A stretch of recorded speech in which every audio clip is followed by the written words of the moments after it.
Omni-Man, karakter yang belakangan ini lagi hype karena rilisnya series Invisible yang mendatangkan karakter yang mungkin asing bagi penggemar film. Omni-Man sendiri berasal dari publisher Imagine Comics. Image Comics sendiri adalah publisher yang merilis karakter Spawn yang cukup fenomenal bagi kalangan pembaca komik. Omni-Man sendiri mungkin saja terinspirasi dari karakter Superman karena dari asal-usul dan kekuatannya hampir mirip. Bedanya, Omni-Man melakukan kebaikan dengan cara yang tak segan-segan, seperti membunuh musuhnya dengan brutal hingga berdarah-darah. Nah, jadi bagaimana origin story karakter Omni-Man ini? Yuk disimak baik-baik video ini.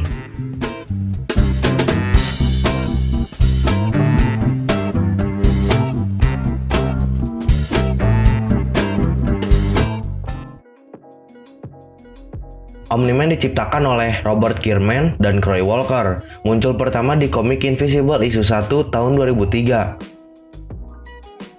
Di planet asalnya yaitu Viltrum adalah planet yang tergolong maju akan teknologi dan penduduknya memiliki kekuatan seperti terbang, stamina super, abadi buatan, dan kekuatan super. Omni-Man memiliki identitas asli yang bernama Nolan Grayson. Nolan hanya dibesarkan oleh ayahnya bernama Argal. Argal sendiri adalah seorang kaisar di planet Viltrum. Nolan yang di usianya tergolong masih bocah harus merelakan ayahnya dibunuh oleh Taedus. Di perspektif Taedus sendiri, bahwa pemimpin planet Viltrum adalah seorang tirani jahat karena menaklukkan planet dengan cara yang kejam. Di sini, Taedus memilih untuk mengkhianati rasnya, dan Taedus dicap sebagai pemberontak pertama bagi rasnya. Singkat cerita, Taedus lalu membunuh ayahnya Nolan. Nolan kecil lalu dibiarkan hidup oleh Taedus. Setelah Nolan cukup umur, dia meneruskan apa yang dulu ayahnya lakukan, yaitu menaklukkan planet demi kekaisarannya. Setelah sukses menaklukkan planet, Nolan kemudian memimpin unitnya sendiri. Lalu Taedus tidak tinggal diam. Dia membuat virus buatan untuk menghabiskan populasi kekaisaran Nolan. Setelah musnahnya setengah kekaisaran Nolan, Nolan dengan sisa kekaisarannya membuat sebuah misi untuk menyusup ke planet Bumi. Kenapa planet Bumi? Karena planet Bumi memiliki populasi yang cukup banyak. Agar lebih manusiawi, dia menghapus nama Nolan dan hanya Grayson. Lalu kemudian hari dia bertemu dengan seorang gadis lagi bernama Debbie yang nantinya akan menjadi istrinya. Karena Cecil mengetahui Nolan memiliki kekuatan super, Cecil menjadikan Nolan sebagai Omni-Man, pahlawan bumi paling kuat. Nolan lalu menikah dengan Debbie. Setelah beberapa tahun menikah dengan Debbie, Nolan memiliki anak laki-laki yang bernama Mark Grayson. Selama sepak terjangnya di bumi, dia melindungi bumi dari berbagai ancaman penjahat super. Lalu Omni-Man bertemu dengan tim pahlawan bumi yang bernama Guardian of the Globe. Setelah Omni-Man bertemu dengan Art Rosboom, yaitu pembuat kostum pahlawan super, Omni-Man lalu bekerja sama dengan dia untuk mendesain dan menciptakan kostum Omni-Man. Beberapa tahun kemudian setelah Mark yang sudah remaja, lalu Nolan mengungkapkan semuanya seperti asal-usulnya dan lain-lain. Nolan sendiri menceritakan hidupnya kepada Mark, Cecil, bahkan Debbie dengan mengada-ngada atau hanya gimmick saja. Nolan juga memberitahu kepada Mark bahwa dia akan menerima kekuatan super seperti dirinya saat bangku sekolah menengahnya. Mark Grayson lalu mengadopsi nama superhero-nya yaitu Invisible. Beberapa tahun berlalu, kebohongan Omni-Man akhirnya terungkap. Saat Omni-Man menyelamatkan Karnaval dari Immortal dan Monster, Invisible lalu datang bekerja sama untuk mengalahkan musuhnya. Saat Immortal berhasil dikalahkan, Omni-Man lalu menjelaskan tujuan sebenarnya dia datang ke bumi. Nolan menjelaskan panjang lebar mengenai tujuan misinya dan rasnya di bumi, yaitu untuk mengambil alih planet bumi. Lalu Nolan mengajak Invisible anaknya untuk membantunya mengambil alih planet bumi. Jika Invisible setuju, dia akan dihadiahkan hidup abadi dan lain sebagainya. Namun karena jiwa kepahlawanannya, Invisible menolak bekerjasama dengan Omni-Man untuk mengambil alih bumi.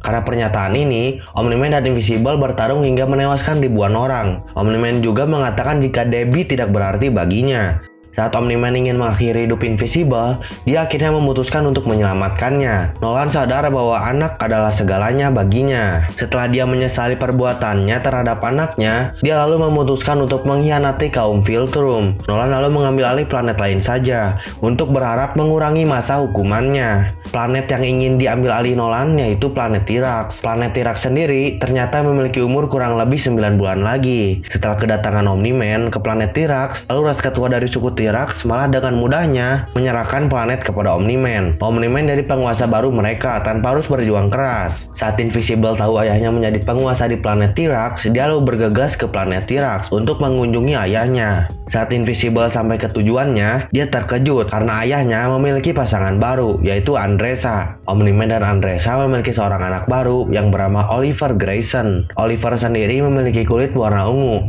yang dimana menurut pandangan ras Viltrumites bahwa ras berkulit ungu adalah makhluk yang cacat genetik. Parahnya, akan dibunuh oleh Viltrumites. Kemudian ras Viltrumites tiba di planet T-Rex dan menagih janji planet kepada Omni-Man. Omni-Man lalu meminta bantuan kepada Invisible untuk membawa lari Andressa dan Oliver ke tempat aman. Di tengah perjalanannya, Invisible tertangkap oleh Lucan, salah satu ras Viltrumites juga. Saat Omni-Man mengetahui keluarganya dalam bahaya, Omni-Man lalu menyerang Lucan dengan cara mengeluarkan isi perutnya. Invisible lalu membawa kembali Oliver dan Andressa ke tempat aman. Sementara itu, ras suku T-Rex dibantai oleh ras Viltrumites. Persembunyian Invisible akhirnya tertangkap, sementara Omni-Man dipatahkan tulangnya oleh Lucan yang ternyata masih hidup.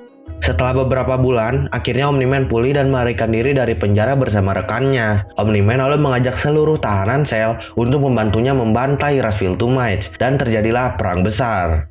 Singkat cerita, setelah Omni-Man memenangkan pertempuran ini, dia memutuskan kembali ke bumi untuk hidup bersama dengan Debbie kembali. Debbie yang sudah move on bertahun-tahun tentang Nolan, akhirnya membuka hati lagi untuk Nolan. Lalu Nolan membuka semua tipu muslihatnya dan berjanji tidak akan menyembunyikan rahasianya lagi. Dan Nolan memutuskan pensiun menjadi Omni-Man. Nolan dan Debbie pun akhirnya kembali hidup bahagia di bumi. Untuk kekuatan Omni-Man sendiri, dia memiliki kekuatan seperti terbang dengan kecepatan super, kekuatan super, indera super, telepati, dan berumur panjang. Jadi bagaimana dengan karakter yang satu ini? Mungkin kalian ada pendapat lain tentang karakter ini atau ingin membenarkan apa yang salah dalam video ini? Tulis di kolom komentar bawah ya. Dan buat kalian yang baru tahu channel ini, jangan lupa untuk like dan subscribe atas dukungan kalian terhadap channel Seputar Hero Reborn. Saya Seputar Hero, pamit, bye.